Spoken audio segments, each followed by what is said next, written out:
Hello everyone!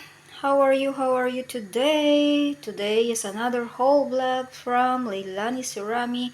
Maraming salamat po sa lahat na nagsusuporta sa aking mga haul vlog videos. So ayan guys, another haul vlog as I have said. We spent quite cheap today guys. It's only 5 euros and 85 cents. So 5 euros and 85 cents, more or less 350 pesos po siya guys. Ayan. So let's start. Ito po 1 euro per kilo tomatoes. You see guys. Ayan. I bought this guys because I like sometimes for salad it's crunchy. So you see guys. It's still green. Ayan po siya. So, you see, 1 euro per kilo this tomato. Next, another 1 euro per kilo this red pepper or paprika. Ayan po siya, guys. 1 euro per kilo. Mura po siya ngayon. Another we call this, guys, nectarina. It's from the family of peach. So, I like guys when it is hard. I don't want when it's soft.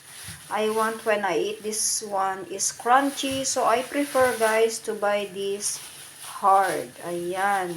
Hindi po siya malambot. Kagaya ng malambot kong puso. Ayan. Mahirap po ang may pusong mamon at may pusong malambot. Kasi po, inaagrabyado tayo. Tinetake advantage tayo. Ayan. Nakahugot ako tuloy. So, this one guys, green apples. Ayan, 1 euro per kilo din. This one guys, this nectarina or nectarine, I paid 1 euro and 49 cents per kilo. Ayan guys. Wala po yatang 1 kilo yan kasi maliliit siya.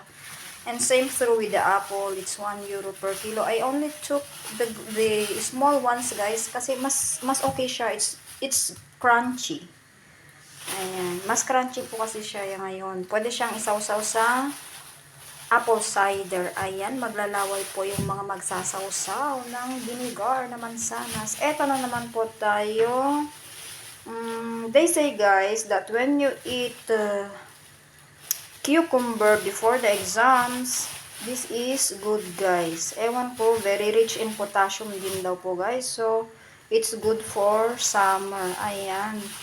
So, I prefer this time guys na hindi ko na siya gagawing pickles kasi yung mga anak ko, hindi naman sila kumakain ng pickles. So, ayan guys. So, fresh na lang siya. Ilalagay na lang natin sa salad. And then, I bought a small melon. It's not watermelon. It's melon guys. This is 1 euro per piece. Ayan sir guys. So, maliliit kasi siya. So, this is already 1 euro. Ayan guys. O, diba? So, ito po yung mga nabili natin ng 5 euros and 85 cents. Pasensya na po, wala po yung ating resibo. Ayan, very red. Red na red po yung nating nabili. And at the same time, green na green. Wag lang po green-minded. Ayan. So, ayan po yung mga nabili natin. I hope you are all okay. Maraming salamat po sa suporta ninyo sa akin. See you the next one. Adios. Bye-bye. Ciao, ciao. Maraming salamat.